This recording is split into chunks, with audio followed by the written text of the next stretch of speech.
March 31. Happy Easter sa inyong lahat. God bless you and be a blessing to others. Before mag-ride, huwag kalimutang magpaalam kay Commander para paniguradong walang sabit at makaulit next time. So ngayon, araw na naman, ilang araw or halos isang linggo yata na masyadong foggy yung panahon. It's either foggy or umuulan tapos laging mahangin. So today, napagbigyan tayo. Maganda ang panahon, maaraw, tuyo, hangin. So as expected naman siguro sa helmet cam kapag gantong motovlog. Puro hangin lang talaga yung makukuha niyan. Kasi nakasalubong sa hangin yan eh. And yung setup ko kasi hindi pa siya kompleto compared sa ibang riders. Yung meron silang mic sa loob ng helmet. Hindi pa ako nakakabili. Hindi ko alam kung bibili ako. Okay lang naman yung gantong voice over. So, wala rin naman ako sinasabi pag nagra-ride. And I guess wala pa ako dun sa level ng riding na kaya kong magkwento or mag-isip ng ibang bagay habang sinusubukan kong mag-focus sa kalsada. Kasi sabi nga nila, pag nakamotor ka, wala ka namang protection. Yung damit mo lang.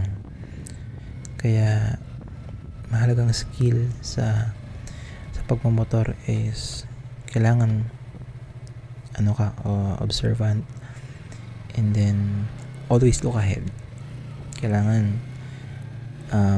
malayo pa lang nakikita mo na kung ano dadaanan mo, mapipili mo yung ruta mo para hindi mo kailangan mag sudden reaction, which is mas delikado. So itong ruta na to, papunta ito sa pinakamalapit na beach sa location ko, yung Crystal Crescent Beach. Tapos itong part ng kalsadan to walang laman, as in kalsada lang. Yan sa gilid puro puno. Pag winter, yan, puti lang. So kakatapos lang ng winter.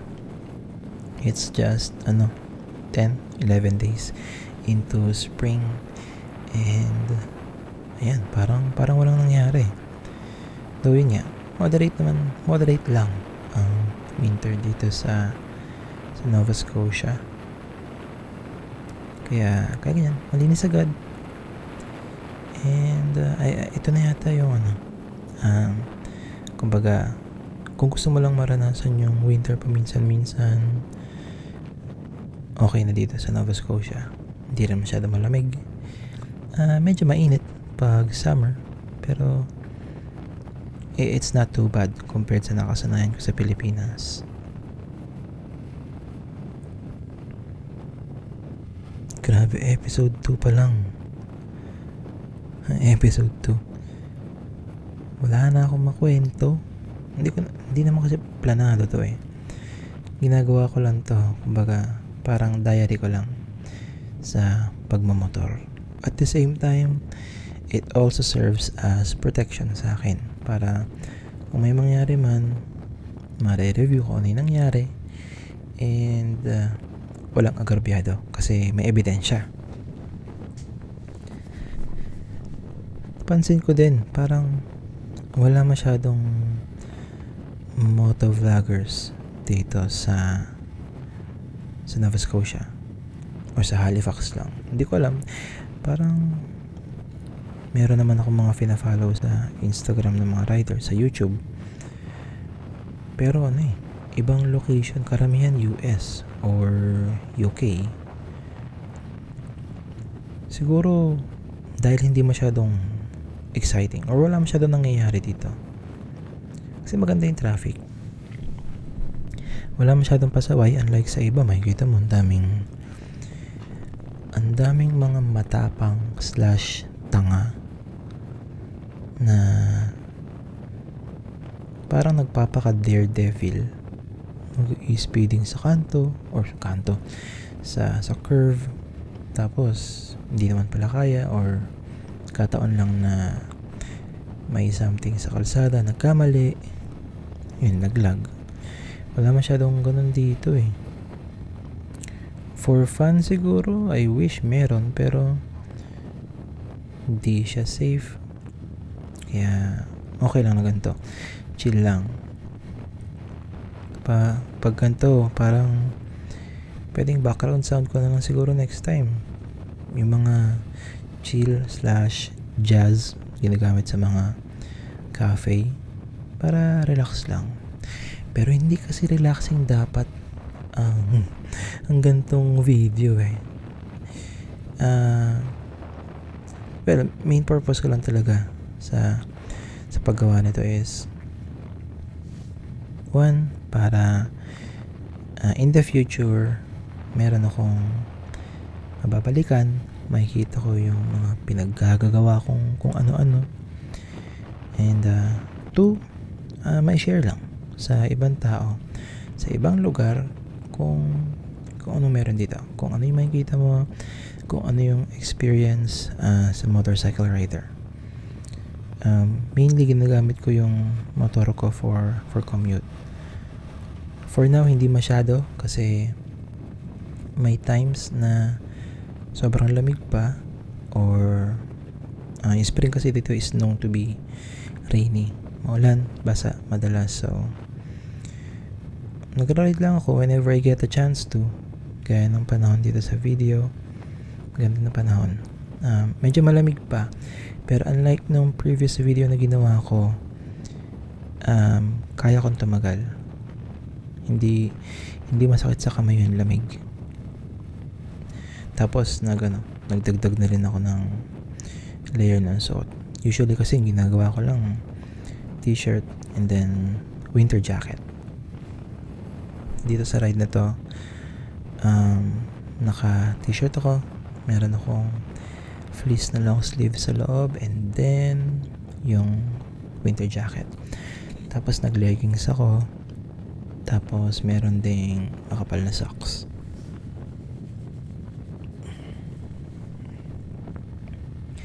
Another purpose kung ba't ko ginagawa yung gantong video is gusto ko lang din ma-practice yung utak ko sa paggawa ng video, try to tell a story, and then technically sa pag-edit din. Kasi as a freelance photographer, hindi naman mahirap mapansin na photography is not enough anymore. Karamihan nga, di ba, ng mga content online is videos na. Yung Instagram na dating puro pictures lang, ngayon puro videos na. And according to content creators na parang regular job na nila yon, mas napapansin daw ng algorithm, or mas nabibigyan ng spotlight or ng opportunity or chance yung mga videos instead of photos. So paunti-unti, if I wanna grow my presence in social media, kailangan gumawa ko ng videos. And yun nga, ayaw ko ng photography lang kasi kumbaga sayang din naman yung opportunity and yung features ng camera na ginagamit ko. Usually kasi pag maganda for pictures, decently capable na siya for videos. Iba pa yung mga camera designed for videography. Usually pag ganun kasi iba na yung features niya compared dun sa cameras na target market nila is photographers. So yun, though iba pa rin naman yung workflow kapag mga dedicated camera ang gamit mo compared sa mga action cameras. Like yung gamit ko dito sa ride na to is DJI Action 4. Tapos wala pa nga akong ND filter, which is maganda sana, pero next time next time siguro. And then siguro bibili din ng communication system sa helmet para kapag group ride naman mas masaya yan. Siguro mas may kwentuhan. Nakasama na ako once, naiwanan ako out of the red line or the stoplight kasi mas malalaking motor yung dala nila, pero masaya naman. Medyo nakakatakot lang minsan kasi ang bilis ng takbo nila.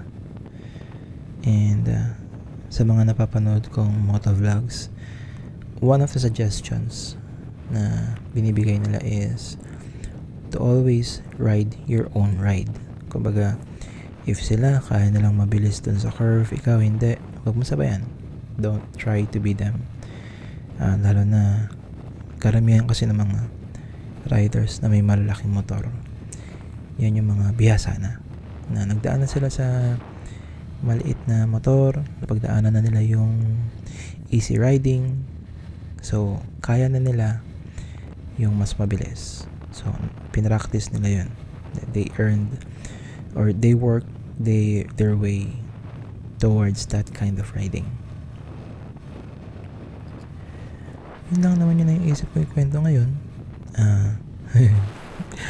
I guess nalagyan ko na lang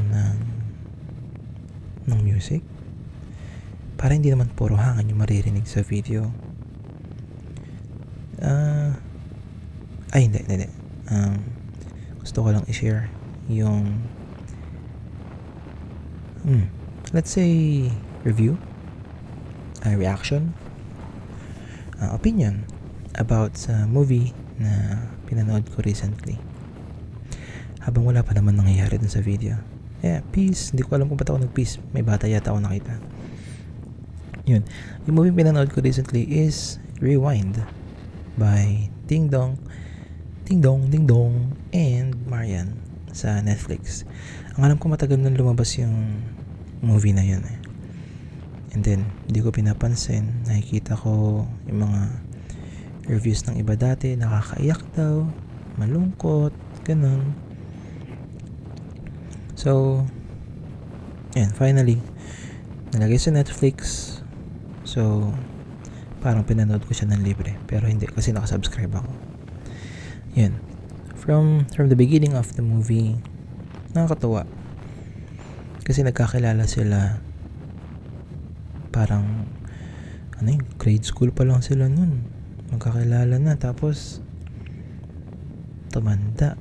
Naging sila. Tapos, kinasal. Nagkaanak. I mean, nowadays, parang dalang ng ganon. Swerte mo, napaka-blessed mo if ganun yung mangyayari sa'yo. Na on your early years, pucha, parang mali yung term na yan. sa kabataan mo pa lang, nakilala mo na yung magiging asawa, papakasalan mo, di ba? Saya lang din. Pero yun, actually may kilala akong ganun. I think nagsimula sila ng grade 6, grade 5, or first year high school. Basta bata pa rin sila.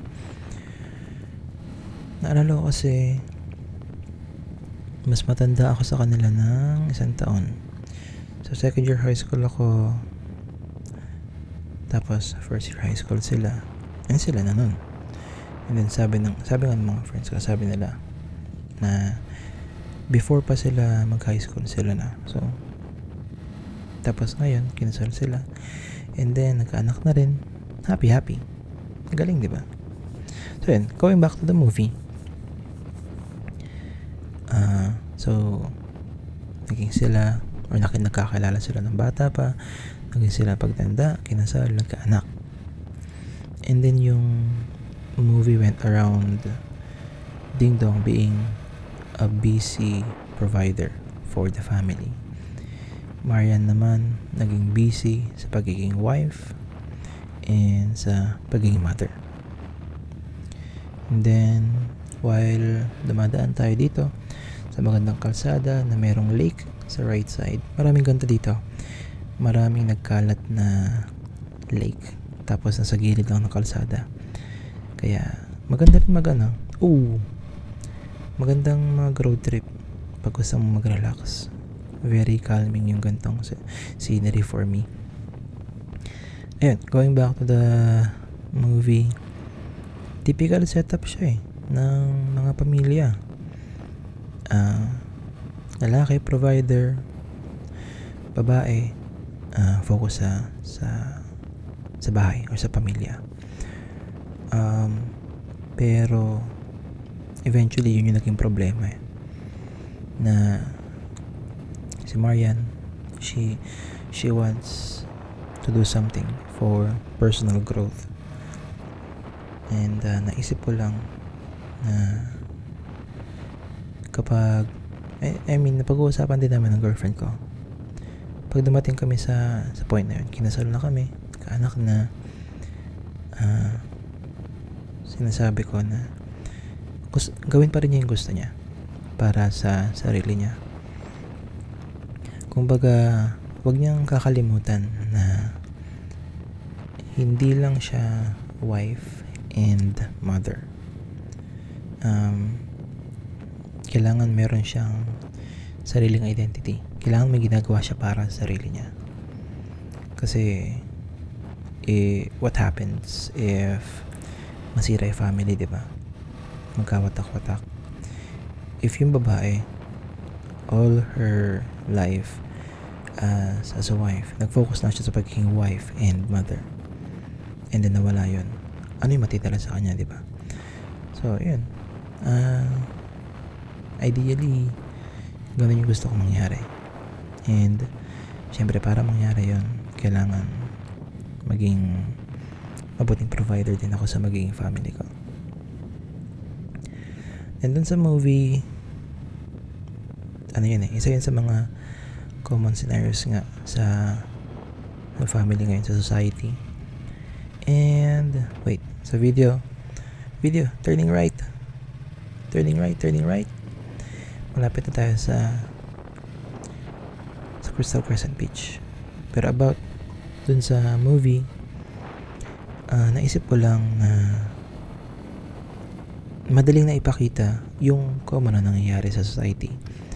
Pero naisip ko, parang meron bang movie or let's say TV series na ang problema is yung lalaki ang nagkaroon ng problema, kagaya ng kay Marian, na sobrang naging busy na siya sa role niya sa family as provider, and hindi niya na magawa yung gusto niya para sa sarili niya.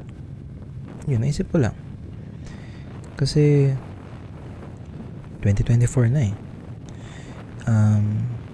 marami nang nagsasabi na men and women should be treated equally.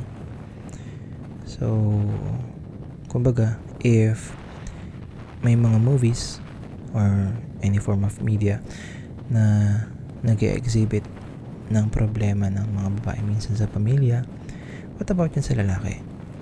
Yun, hindi ko alam kung may mga ganung movie or palabas, pero para sa akin lang, based on how much I watch or I don't watch movies and series, parang hindi masyadong nadidiscuss yun. Siguro hindi nga naman common, wala masyadong lalaking nagrereklamo. Pero alam naman natin na oops, I missed my turn. Kaya ako lumingon doon. Pero okay lang, diretso na lang dito, bagong daan. Pero yun, parang hindi masyadong na-open up yung ganong problema. It's honorable and admirable if someone can persevere a situation na gagawin niya lang yung kailangan niyang gawin.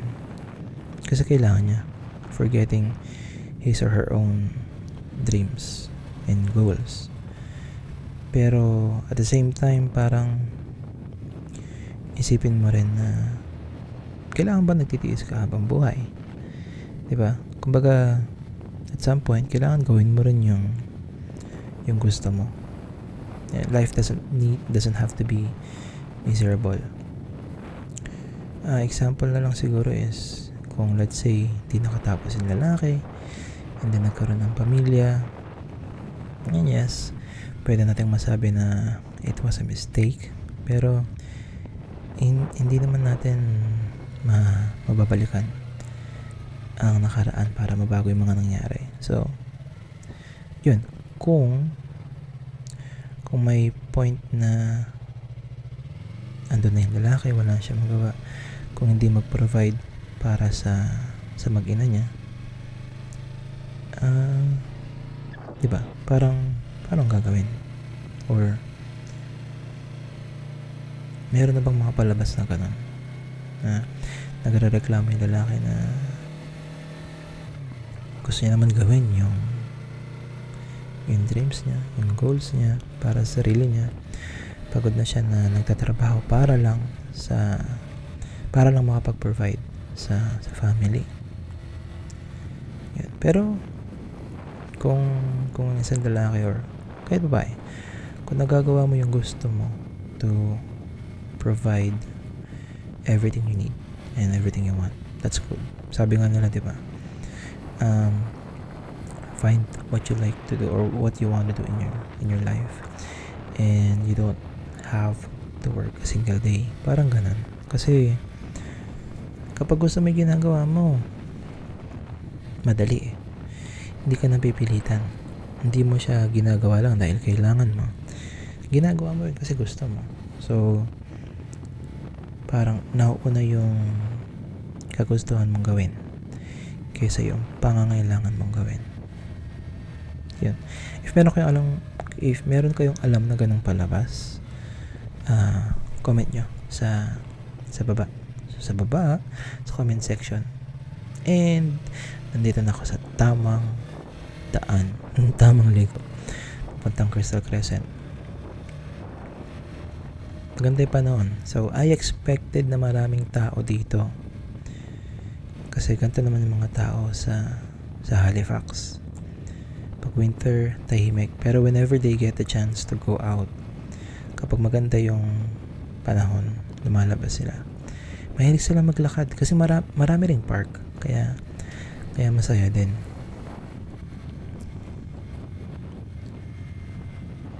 And may mga sasakyan na dumadaan. And before I got to this part of the road, may nakita akong Audi na sumusunod sa akin.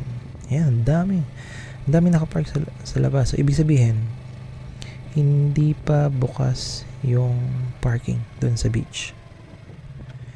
Kaya yan yung ginagamit nilang parking. Ang ganda ng mga bahay dito. Malayo sa city. Pero since common naman ng nakakotse,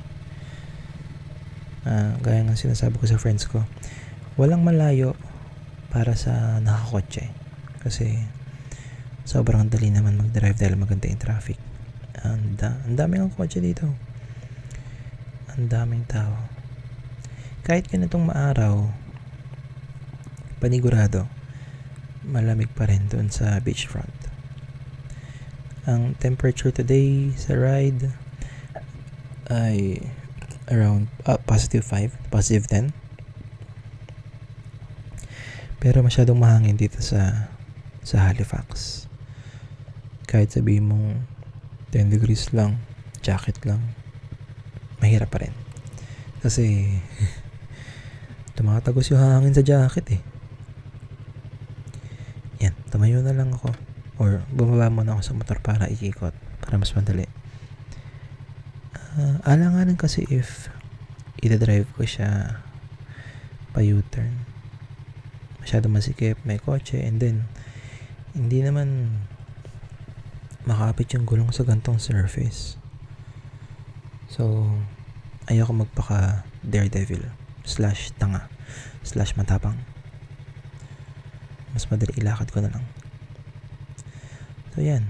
Oh, one of the changes I did para sa video na to is ang gamit kong setting sa Action 4 ay wide. Wide nga ba? Hindi, nag-ultra wide yata ako. Ultra wide yung ginamit ko dito. Kaya, kasi nakikita ko sa ibang motovloggers, kita yung motor. Kita yung ano ba tawag dyan? Dash. Or, yeah, dash. So, makikita mo yung speed ko unless tatakpan ko. Which is, minsan kailangan. kasi masaya. May konting thrill, quote unquote thrill, or may konting mystery, element of mystery, para mas uy, ano yung meron doon, ba't natatakpan, parang ganun. Tapos first time kong dediretso yung itong kalsadan to, usually hanggang doon lang sa beach. Naisip ko nga before, gusto kong puntahan yung mga kalsada na hindi ko pa nadadaanan dati. Kasi 2018 ako dumating dito. Parang 2019 pa lang. Nalibot ko na yung outer part ng Nova Scotia from south to north. Kaya, ayun. Yung sinusubukan ko tignan na yan. Ayun. Yung bubong na kulay pula. Puting bahay. Nakunan ko na yan ng drone. Ang ganda ng bahay na yan. And may napansin akong boat na nakasampa, ayun, sa maliit na part ng lupa. Hindi ko alam kung sadyang ganon or parang tinangay na lang tapos nag low tide. Pero yun. Tapos ito, may mga kakaibang statwa. May gargoyle, may aso, at iba pa. Yun lang naalala ko. Maganda dito. Maganda. Dapat yata dinala ko yung drone. Ayun. So, akala ko malayo pa yun. Pero ang galing kasi ang laki ng bahay. And napapalibutan lang ng mga puno. Minimum ano yan? Minimum 5 bedrooms. Laki. Parang daming section. So akala ko malayo yun kasi galing dun sa kalsada papasok ng Crystal Crescent Beach. Nagpalipad ako ng drone. Parang parang ang daming dadaanan bago umabot sa part ng bundok or sa part ng bahay na yun. Parang nasa gilid ng bundok. Ayan, dead end lang pala. Pero magugustuhan to ng ng matapang na rider. Matapang / daredevil / tanga. Kasi ang daming kurba-kurba. Ang ganda. Nung dinadaanan ko to kanina, naisip ko rin, paandar kayo mabilis? Subukan ko lang. Kasi curious lang din ako sa feeling na mabilis andar tapos nasa curve. Ayun, ang ganda.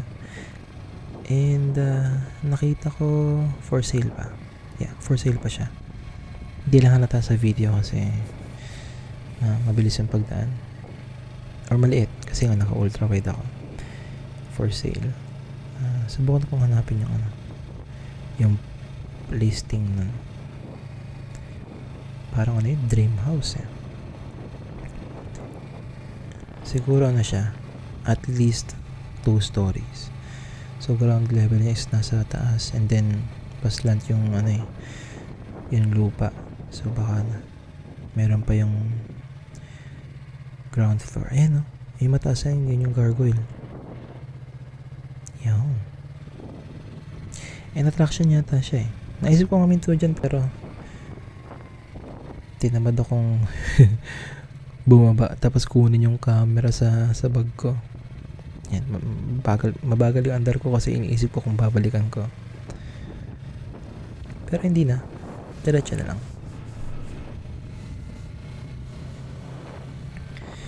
Daming magandang bahay dito. Siguro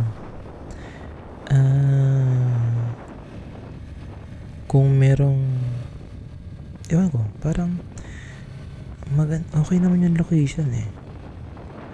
Pero aabutin kasi ng 40 minutes going to city. Kaya siguro hindi masyado napapansin. Pero ang ganda. Kung may pera lang ako, I don't mind yung drive or yung distance niya from the city. Mahirap ang siguro dun is maintenance, especially during winter. Kasi parang ang haba ng driveway na bato-bato. So ipapaayos mo yun. Pwede mong ipa-asphalto. Kasi kung hindi, mapupuno ng yelo.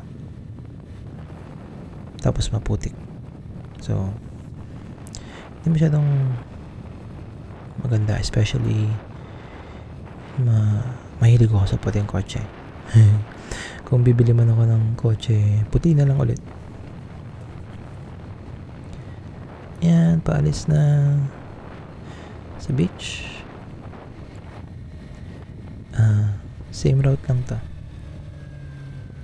Pero ayan, going to the left yung Sambro, going to right, pabalik.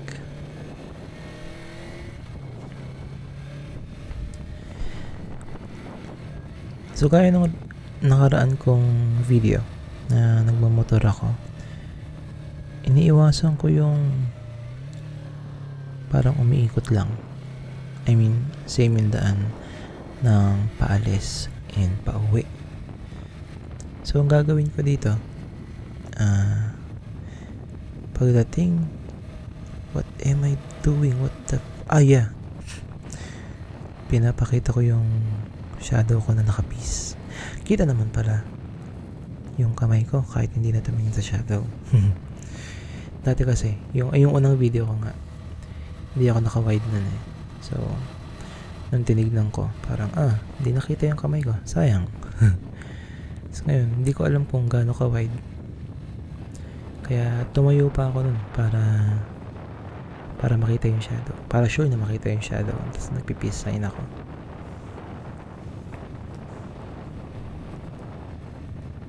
Ayun, ang ganda ng scenery sa right side. Hindi lang sa right side, pero kung mag-drive ka ng ganito, hindi mo may iwasan mag sightseeing. And wala rin naman traffic. Okay naman yung kalsada dito, malinis, hindi parang wala akong napapansing pothole. Sabagay, malayo kasi. Ayun, ito yung kanto. Going to the left yung pabalik, and pickup truck did the right thing kasi meron siyang stop sign. So kahit parang paliko ako, technically yung ginawa ko na yun is parang dera-derecho lang, parang stay on your lane, ganun. Hindi na kailangan mag-signal na mag-turn sa right. Ito, hindi ako sure kung saan yung labas nito eh, pero naalala ko basta pauwi to. Yung gantong ride na ginagawa ko is literal na sige, kahit saan na lang makarating basta merong gas. Sinusubukan ko rin ubusin yung gas nito kasi yung gas nito is before winter pa, so gusto ko na siya mapalitan. Ang ganda. So sa area na to maraming fishing communities. Ayun, may bangka, fishing boat, maraming wharf, and then marami ring libreng fishing spot. So pag kalagitnaan ng summer, around July, August, yan, nangingisda din ako kasama ng mga kaibigan ko. Itong part na to, nagulat ako kasi mukhang bago sa akin. Hindi ko alam kung gaano katagal na yung bridge na yun, pero natuwa ako kasi ang ganda, halatang bago. So yun, may bangka sa gilid ng kalsada, nakapark.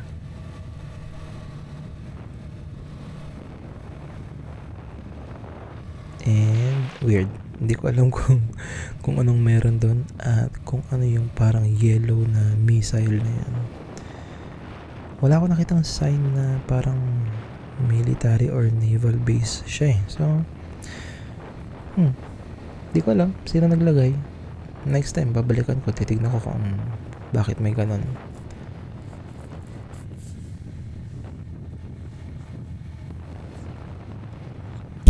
Ay, wow. Speaking of yung Rewind the movie. So, yun. Family-based movie. Yes, peace bro. Kita na mabuti sa wakas. Pero yun, ano pa? Problema ni Marian. Tapos wala akong alam na palabas na nagpapakita ng problema naman ng husband. Yeah, sana may ma-share. If may alam kayo, lagay nyo lang sa comment section. And after nun, yung parang life after death, second chance in life, para siyang yung mga mind-bending movies. Like, ang naalala ko pag ganun is Russian Doll. Oh, hello. Ang ganda ng view dito. Ang sarap mag road trip. Tapos kumuha ako doon kasi napansin ko meron siyang maliit na para siyang rear view mirror. Nakasabit sa helmet and then nakatapat lang sa may gawing left eye niya para makita niya if may mga sakyan sa likod without having to turn around. So yun, yun sa movie about second chance in life, Russian Doll. Naalala ko yun. Though kalimutan ko na yung story pero memorable siya kasi sobrang mind-blowing yung palabas na yun. Yeah. Talagang mindfucked ako nung napanood ko. Yun yung reaction ko kaya naalala ko. Pero yun, sama ng memory ko recently, grabe. Signs of aging. Pero ano lang, mas madali ko na alala yung mga bagay-bagay if merong correlated na emotions. Like, if naging masaya, if nakakatakot, or very thrilling, malungkot, ganun. Gaya na sa Russian Doll. Sobrang, di ko siya nakakalimutan, pero nakalimutan ko na yung story. Kasi sobrang mindfuck ako na natuwa ako sa story. Hindi ko na maalala. Pero hindi ko makakalimutan yung palabas. Yun ang ibig sabihin. Hindi ko na maalala yung story, pero the name Russian Doll or the show TV, the TV show Russian Doll, lagi ko siya naalala kapag ang naiisip ko is mind-blowing na palabas. Hindi ko alam kung mind-blowing siya or sabog lang ako nung pinalabas ko siya. I mean, nung pinanood ko siya. Yan. And I decided to stop here kasi napansin ko parang may bagong wharf na ginagawa pa lang. Yun, meron siyang parang shed na hindi pa tapos and then merong mga table, pwedeng tambayan, pwedeng picnic. So nagpahinga na rin ako kasi medyo nilalamig na rin naman yung kamay ko.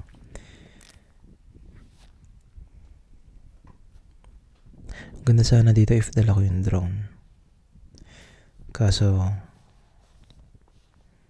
nanalo ang katamaran. So, wala. Pero ang ganda na natutuwa ako dito sa lugar na to. And, syempre,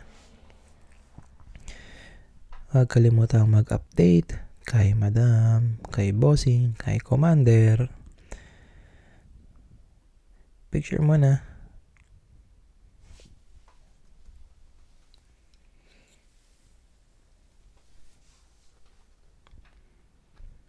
Ang hirap ng mataba ang kamay. In general, mataba. Kasi yung sizes ng gloves, it's either mahaba yun sa daliri, insakto yung fitting sa kamay, or sakto yun sa daliri, pero masikip sa kamay. So, yung gloves na gamit ko, sakto sa kamay, and mahaba sa daliri. Ang hirap minsan yung pag aabutin ko yung brakes sa right hand or yung clutch sa left. Nakausli yung dulo ng gloves. Parang siguro 1 cm din eh. Tapos hindi ko mapindot. Actually, hindi ko pa, or ilang beses ko pa lang nagamit yung busina ng motor. Kasi hindi ko siya mapindot mabuti. Yung turn signals, sakto lang naabot ko. Nagagamit ko yung gloves. Pero yan. And tinatamad pa akong gamitin yung tripod. Tapos na-realize ko, wala akong ND filter.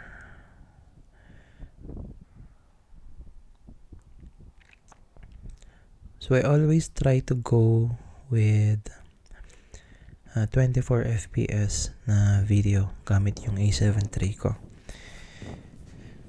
And yung mga nababasa kong or mga napanood ko na mga photographer / videographer, kailangan daw times 2 ng frame rate yung shutter speed. So, if 24 FPS yung video, kailangan malapit dun sa 1/48. Wala namang 1/48. So, 1/50. Tapos kung ganun kabagal yung shutter speed, masyado maliwanag. And dito ko naranasan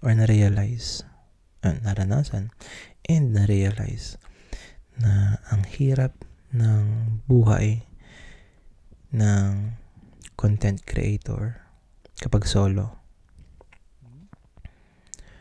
Walang kumukuha ng pictures, walang kumukuha ng video, so kailangan sinesetup mo. Pagka setup mo, kailangan hinahabol mo, tumatakbo ka para mahabol mo yung framing.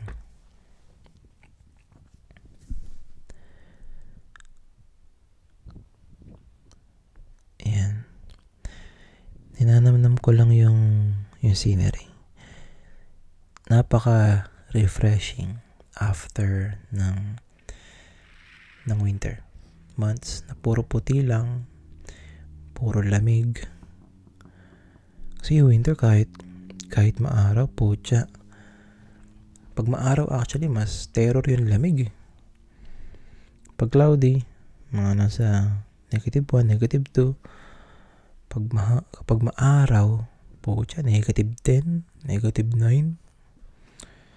Isang malaking budol ang sunny day kapag winter. Kasi opposite siya. Kung hindi ka natutuwa na malamig dahil hindi maaraw, hindi ka rin matutuwa pag maaraw. Kasi mas malamig pa siya. Mas maganda lang tignan. Kasi maaliwalas. Pero malamig pa rin. And takbo-takbo, picture. Pwede kong i-connect sa phone yung A7 III. Pero mabagal. Mabagal yung setup.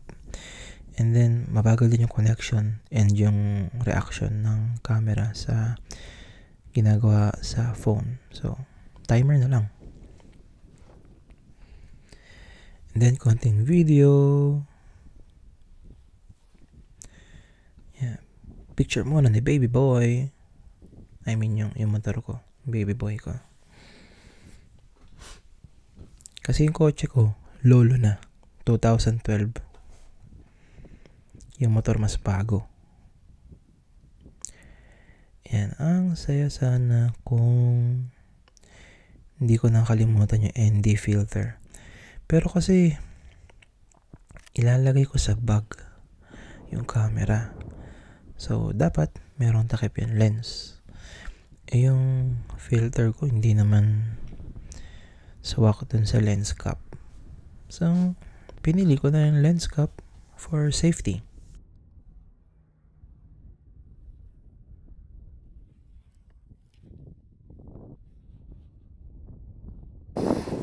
Grabe. Ganda dito, man. Nakapokus. Yan. Sa papre. Ganda. Ganda dito.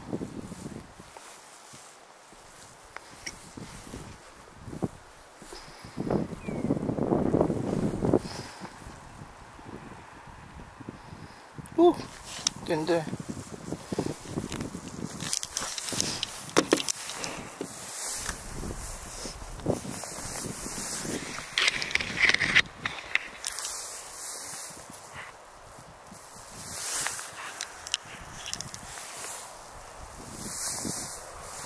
It's still rolling, friend.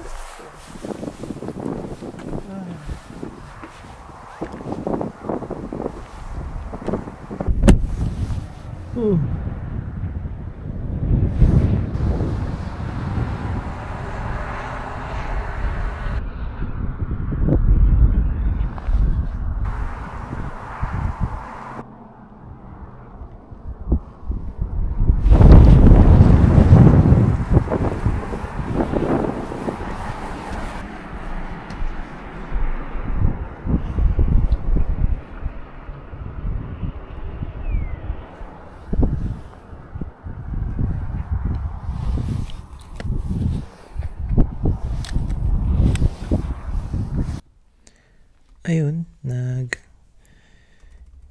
imo lang. Nakakamiss tumambay ng ganito. Relax lang. Kung siguro hindi ako nakasuot ng masikip na jacket or sumikip na jacket, baka nagstay pa ako.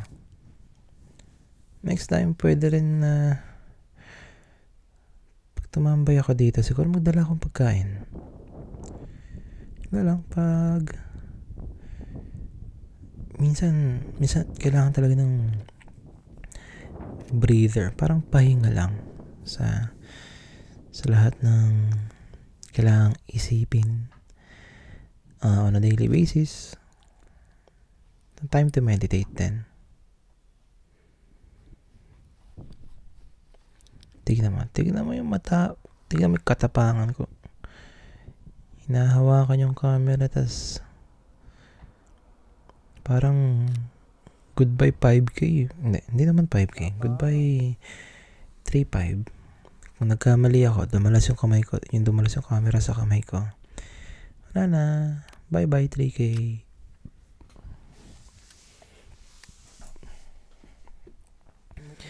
Hindi nang hinayang ako. Kasi dinala ko yung tripod eh. Hirap-hirap pa naman isaksak dun sa bag kasi hindi naman camera bag. Naisip ko, gamitin. Tapos,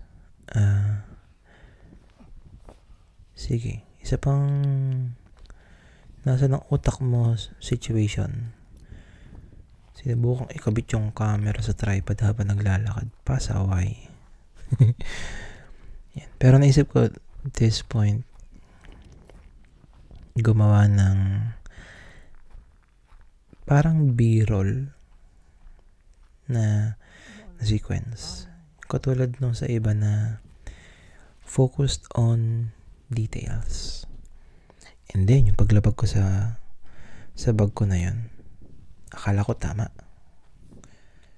Kasi rough naman yung bato eh. Iniisip ko, kakapit. Pero, makikita nyo mamaya nangyari.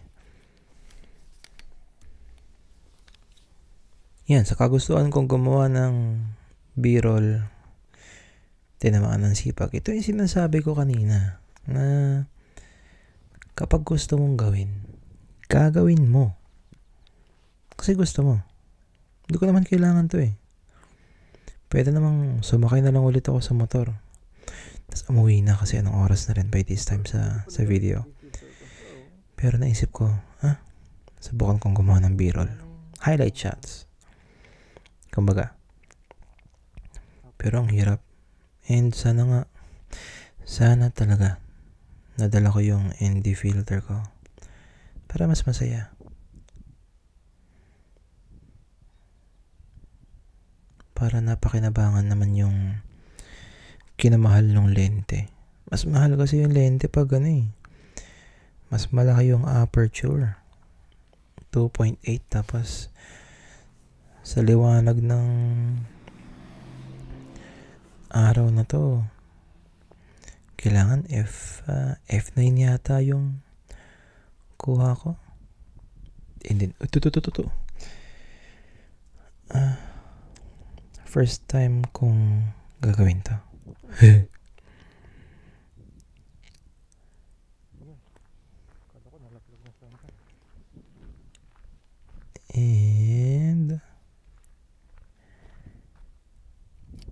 And ginagawa ko yung yung intro sequence.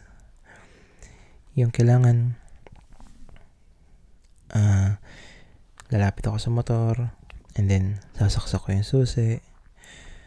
Tapos sasakay ako, naalis. First time kong ginawa yung ganito, yung naka-tripod tapos kukuha ng video tapos iiwan ko yung camera. So at this moment hindi ko alam kung paano yung tamang pagkakasunod-sunod. And then na-realize ko mas maganda if kung kukunin ko lahat ng sequence na malayo yung camera, and then kahit hindi yung tamang pagkakasunod-sunod lang ng kakalabasan dun sa clip, and then later on kukunin ko naman yung mga clips na kailangan malapit sa motor. So by batch, una mga malayong shot, and then pangalawa yung mga malapit na shot. Kaya yan, nakapwesto na, ready nang maiwan yung camera. Okay lang din naman iwan dito kasi wala naman tao, so walang kukuha. Wait, parang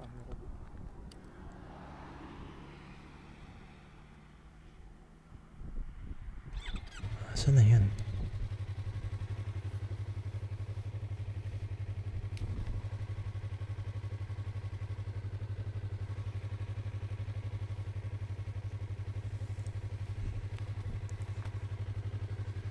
Hindi ko alam kung common yung ganito sa area na to. May nag-iiwan ng camera. Wee. Dinikot din agad. Basta makaalis lang sa frame, pwede na. Okay lang naman yan. Safe naman dito. May pag nga summer, iniiwan lang ng mga tao yung bintana ng kotse nila na nakabukas para hindi masyado maipon yung init sa loob, para sumisingaw, and then may hangin na pumapasok. I can't imagine doing that sa Pinas. Iba pag iniiwan pa nila yung bintana ng kotse nila nakabukas, talagang lagpas kalahati ng bintana yung open yung tipong kasya yung braso, maaabot mo yung busina.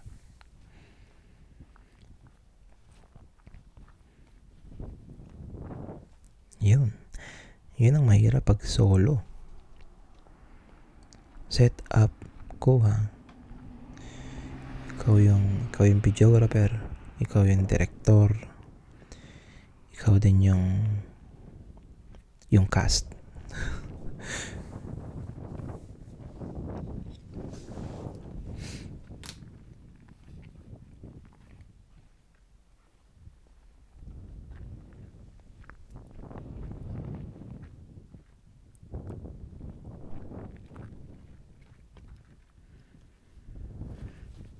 ito yung unang sequence. So, yung lens ko is, ay, nawala yung bag ko. Tumamba lang pala. Buti na lang walang loose load. Yung wallet lang yung nalaglag. Wala namang laman yung wallet. Puro lang credit card. Tsaka ID. Tapos mga Suki card. Yan, buti na lang. Buti na lang walang nawala at walang nasira. Yan, shooting ng first sequence. Yan yung lens ko is macro. So, pwedeng pang malapitan. Tapos, 24 to 70. Yan. Pero parang hindi ko magana ng maayos yung utak ko. Nagkakamali ako ng pinipihit sa tripod.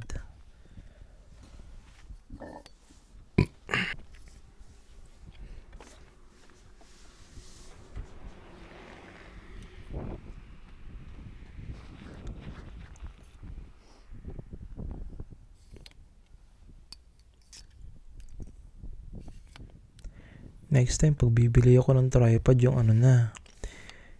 yung merong horizontal bar. Yung pwedeng pang top-down view.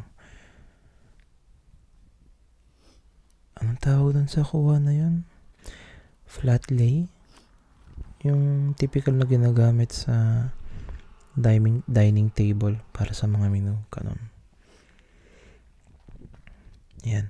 Kapag ang ginamit ko dito is yung mga lens ko for Nikon, hindi niya kakayaning mag-focus doon sa keyhole kasi masyado malapit. Karamihan ng mga lens ko na hindi macro, at least 5 or 4.5 feet away. Yun yung minimum distance nila. I mean minimum focus distance. And then manual focus din ako para sure na makukuha yung yung keyhole, and then hindi mag-iiba yung focus based sa framing. Lights, camera, action. Yun, medyo sumablay pa. And stop. Next na sequence is yung pagka-ikot ng susi, pagka-on ng makina or pagka-on ng motor, lalabas yung display sa dash.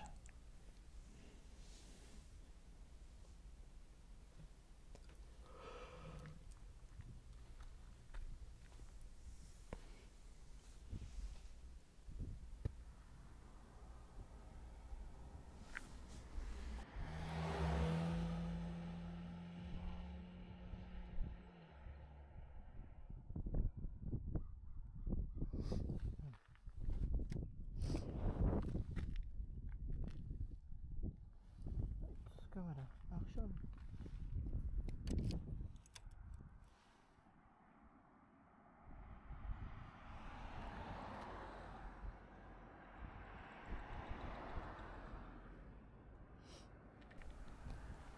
Yun. So usually, pag gumagawa ako ng gano'n, nilalagyan ko ng palugit or allowance 2 seconds before and 2 seconds after nung gusto kong mangyari. Yun ang sinasabi ko. Nagkakamali ako ng pinipihit sa tripod ko. Di ko alam kung katandaan or sadyang kulang lang sa paggamit ng tripod.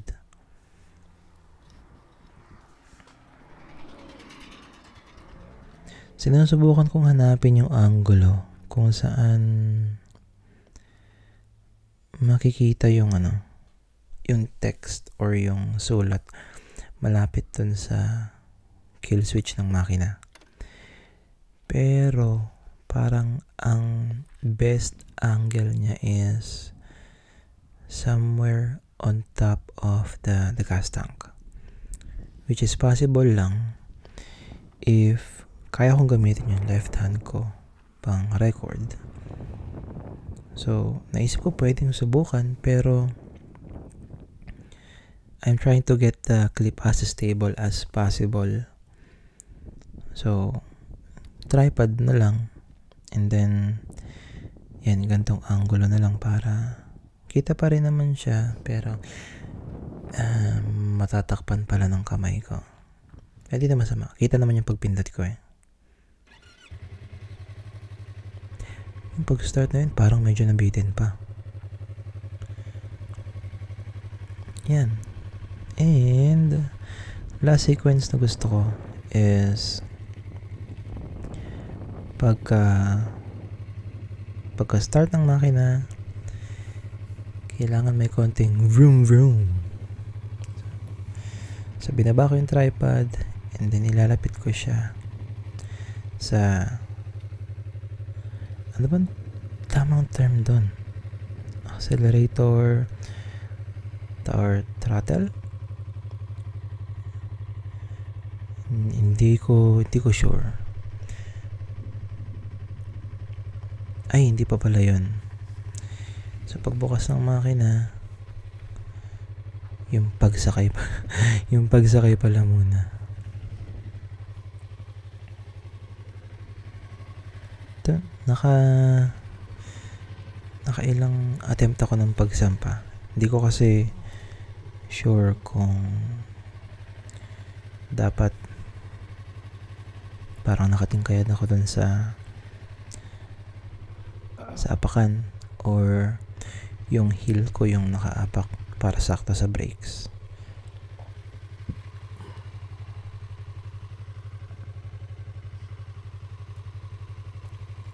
Pagkasampa, ang next sequence ay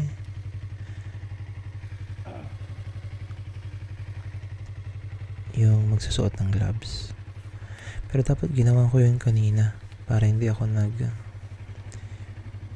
expand tsaka contract ng tripod legs. So gaya ng sabi ko kanina, dapat by batch. So una ay malayo lahat ng clips na kailangan na malayo yung angulo, kunin na, and then next ito yung mga close up.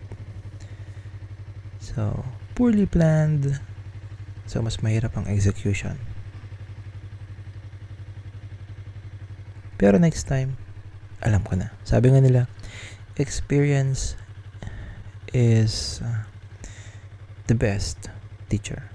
For me, one of the best. Mas maganda if matututunan mo without having to go through with it. Kasi may mga senaryo na mas mahirap naman if ma-experience mo pa. So matuto ka na lang sa pagkakamali ng iba, di ba?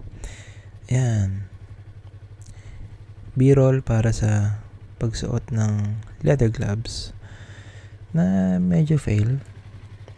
Goal dun is parang mukhang action star na naghahandang lumaban. Pero hindi ko na-achieve. Pero okay na. Hindi na masama. Ayan. Next clip. Pag vroom vroom, mga gustong nire-request ng mga bata. Minsan pag may nadadaanan akong mga bata, sumisenya sila, it's either wheelie or bombet.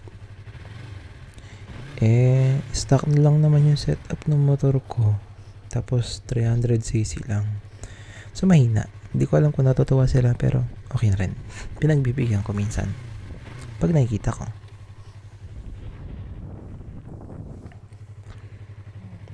Tapos ng brum-brum, sinubukan ko din itupi na yung tripod legs para ilapit yung camera sa tambucho para ma-record yung audio ng pag brum-brum. Kaso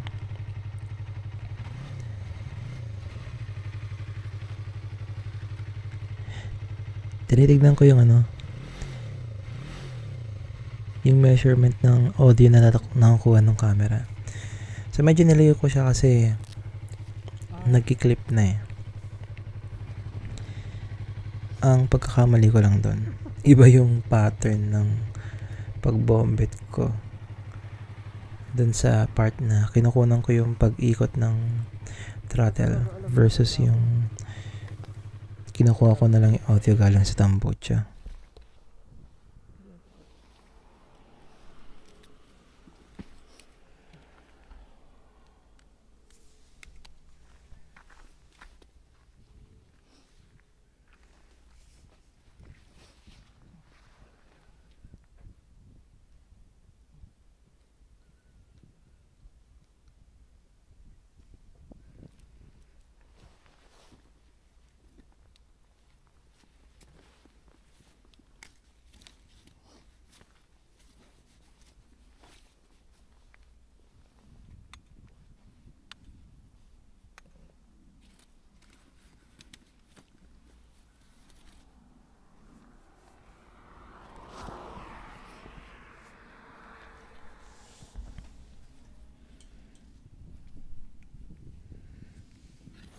Parang mas gusto ko yung yung mga ball joint na tripod. Pero ang mahal din kasi ng tripod na ganun. Nasa 130. Medyo malaki yung ball joint para mas stable and madaling kontrolin. And yan guys, yan ang dahilan kung bakit mahalaga ang camera bag. Kasi pinipilit ko lang pagkasyahin yung tripod sa normal backpack. Maling-mali. Makaka-uwi na tayo. Hirap mag-vlog.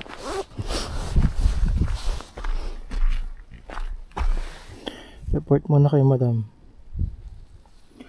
Ay. Report muna tayo kay madam. What's this?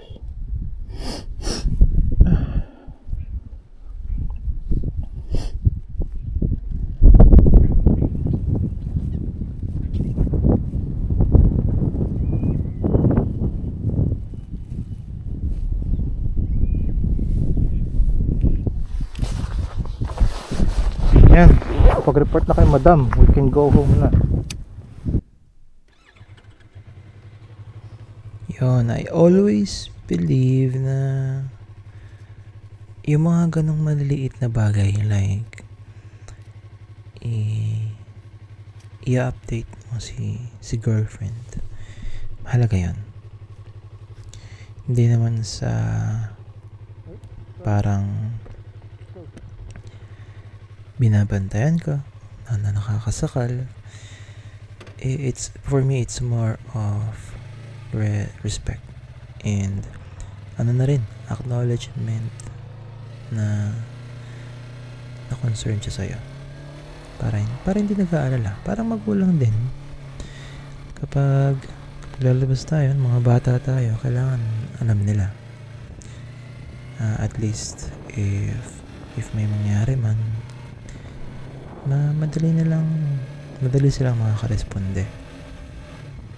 Ganon. So itong ruta na to, pabalik, paikot. So yun nga, iniwasan ko yung same yung daan ng papunta and pabalik. Tapos yun, hindi ko talaga alam kung saan ang labas nito or saan yung daan. Basta sure ako na papunta to sa kalsada na alam ko na yung pauwi.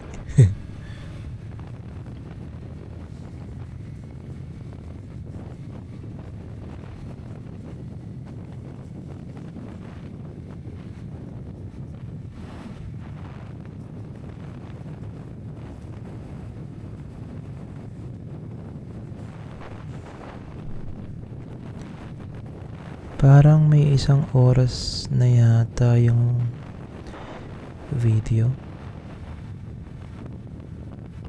hindi ko alam kung anong limit sa, kung may limit man sa YouTube. Ay, meron. May nakakapag-upload naman ng mas mahaba sa isang oras. So, hindi ko napuputulin to. Bahala na mag-skip yung mga manunood kung may gusto silang piliin o i-skip na part. Parang loto lang yan. Taya lang taya. More chances of winning.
Oops, biglang napahinto. Kinabahan ng lolo mo. Umiral na naman ang memory loss. So, kanina sa video, kita naman na nalaglag yung bag ko or hinangin yung bag ko. Nalaglag yung wallet. Tapos, pinulot ko, nilagay ko sa bag. Hindi ko maalala. Or hindi ako sure. So, minti ako, sinilip ko na lang din. Para lang sure. Buti na lang, yun lang yung laman ng bag ko. Wala akong iintindihin na ibang bagay. Hindi ko alam kung design error to or user error. Pero malamang sa hindi, mali yung ginagawa ko. Kalawit pa nga yung tripod putik.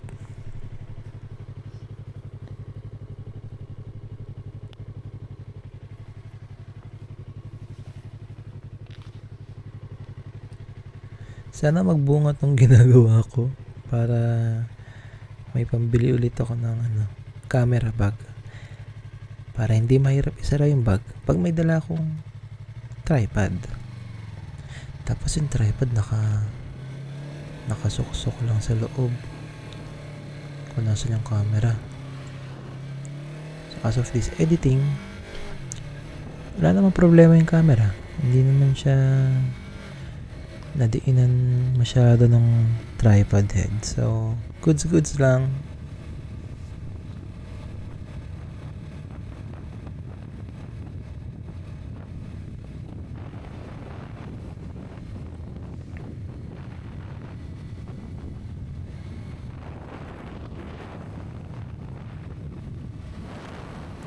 Chill masyado dito. Kung passenger princess ka, ang saya damaan dito. Ang sarap mag road trip. Mas gusto ko yung mga ganitong daan compared sa highway. Yes, mas mapapabilis yung travel mo kapag sa highway. Kasi mas mabilis yung speed limit, mas mabilis yung takbo mo, and mas maikli rin yung distance kumpara sa kung sa looban ka dadaan. Maraming paliko-liko, maraming stop sign, mga kantong lilikuan, and mas mababa yung speed limit. Pero para sa akin, sulit yung ihahaba ng biyahe mo if sa looban ka dadaan, kasi ang ganda ng view. Sa highway hindi naman pangit pero hindi gantong kaganda, hindi siya gantong chill. Makikita mo yung dagat sa isang side, tapos may mga puno sa gilid ng kalsada. Ganda.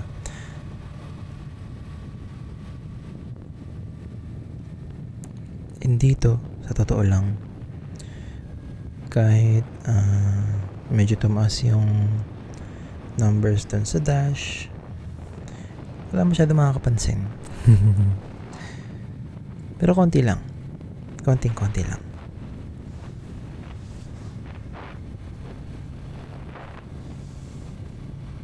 Hindi ko rin sasabihin kung anong number sa dash, basta pag sa ganito ka dumadaan, tumaas yung number sa dash, okay lang.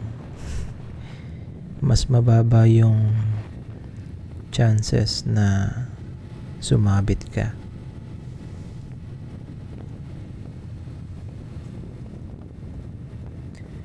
If umabot ka sa part na to ng video, maraming salamat sa'yo sa panonood mo sa aking motovlog, sa adventures ko na nakamotor dito sa Halifax, or if kakayanin, sa Nova Scotia.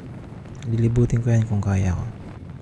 Siguro pag sinipag, pero sa style ng motor ko kasi sport bike siya, so medyo nakaabante yung position, and di naman tayo bumabata, kakaroon tayo ng kung ano-anong sakit, nararamdaman din natin yung likod natin paminsan-minsan, pero hindi pa masyado.